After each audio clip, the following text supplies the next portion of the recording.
Yeah, look, Matt Henry obviously landed on his shoulder and it was pretty uncomfortable. I guess the positive thing from our perspective is he got back out there to bowl. We've had some scans and stuff done on him and we're going to give him every chance to be playing in this match. So still a little bit unknown at this stage. He's obviously pretty sore just from landing on the point of his shoulder, but yeah, hopeful he will be okay. Around Varun, I mean, he's obviously a very good bowler. He bowled very well. We'll have a look at the pitch conditions down there as well and see what the effect is that he may have on the game as well. So, look, we certainly expect him to play after getting 5 for 42 against us in the last game. And yeah, we'll be planning our I guess, intentions around that as well. Just move to the side here. Gary, do you guys think Varun Chakravarti is more dangerous under the lights than in the daylight? Sorry, I'm just going to pause. Sorry, can we just please just keep the voice down, guys, while people are asking the questions? Sorry, carry on. Gary, my question was Varun Chakravarti or is Varun Chakravarti more dangerous under the lights than in the daylight? Look, I think when you have a wrist spinner like that that's bowling, then you're looking for cues as a batsman, and I think it's always a little bit easier when you're in the daylight to see those things. So, look, there's no doubt he's a class bowler. He obviously showed his skills against us last time, and he's a big threat in the game. So we'll be putting our thinking caps on around how we nullify that and how we can still score runs against him. Yeah, a word on Rachin Ravindra, the way he's shaping up. Look, Rachin had that nasty blow in his head in Lahore when we played there, but he's come back and shown his class. Look, we're very lucky to have him in our side. He's one of those batsmen that seems to be able to score at a runner ball without particularly trying that hard. And I think coupled with that his ability to bowl some left arm spin as well, then look, he's a really important player in our team. And yeah, I know he's really looking forward to what's ahead that's coming up on Sunday. Yeah. Gary, the entire narrative in this tournament has been about India getting the advantage of playing all matches in Dubai, the DIS. Do you think in that context, New Zealand, at least that you have played 100 overs match there, some advantage there at least, having known a fair idea of what the pitch would behave like on the centre plot, any pitch on the centre plot? Yeah, I mean, look, the decision around that's out of our hands, so it's not something we worry about too much. India have got to play all their games here in Dubai, but as you said, we have had a game here and we'll learn very quickly from that experience there as well. So when you come to this stage of the tournament, I mean, we've had 8 teams here at the start. We're down to 2 now. It's always exciting to be in this situation. And from our perspective, it just comes to a one-off game now. And if we're good enough to beat India on Sunday, then I'm sure we'll be very happy. Thank you. Kane Williamson has also been in superb form. So you expect him to fire again in the final, and sort of is he planning something ahead? Like we've had a couple of ODI retirements, so.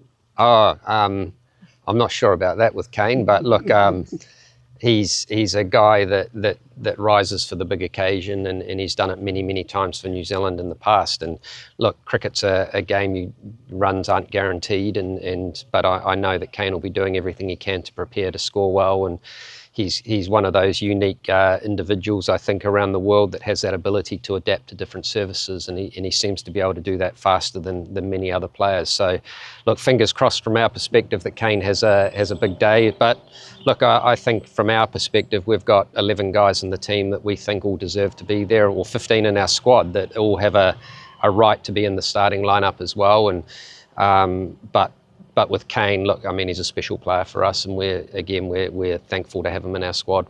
Hi, Coach. Todd from STV. Coach, 3 days before the game, did you arrive to get the player to recovery and play in different pitches, one of them slower? Is that advantage for the opponent and it makes the mission more difficult? Yeah, I think there's no doubt that coming here off playing Lahore, and we had a full day of travel yesterday, then it just takes it out of you a little bit, but we've got a couple of days now of a little bit of recovery and a little bit of planning and training towards the game. But I guess we're deep into the tournament now, and sometimes it's not always a lot of training that you need. It's just getting your body and your mind right to compete in the final, and that will be our key focus over the next 2 days. Maybe see that. Gary, can I just ask about fielding? You've obviously had a lot of praise for it in this tournament. What do you put the quality and the success of it down to? Yeah, it's a strange one really, because we haven't done a lot differently to what we would normally do.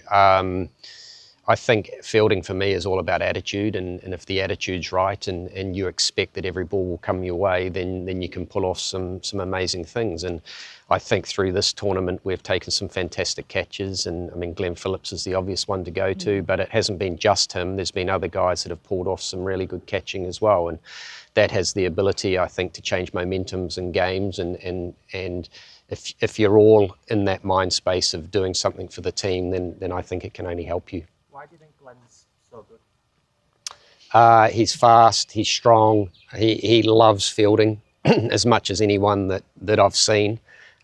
He practices it regularly, and he's got that, I guess, unique ability to get himself off the ground, and it seems to stick more times than it doesn't. So look, he's a fantastic fielder. There's been a lot of praise for him, I know, and I think it's well deserved. Yeah. So India most likely will field the same team, probably with 4 spinners. Is that one area of concern, because New Zealand doesn't play against 4 spinners normally in ODIs? I mean, it's probably what we expect for them to play against us, but we have 4 spinners as well within our squad, and we think we're pretty well balanced, but it's always a challenge. I mean, they are very, very good spinners, all of them in their own right. So for us, it's just being nice and clear on our plans and working out. It could be a matchup that we are deciding within our team that it's the right one for us to go after, and they're the sorts of things that we'll read through the match and work out what is the best way to go. So who knows, they might have off days as well, and that could be in our advantage. Gautam Gambhir says there is no advantage to India having been based in Dubai.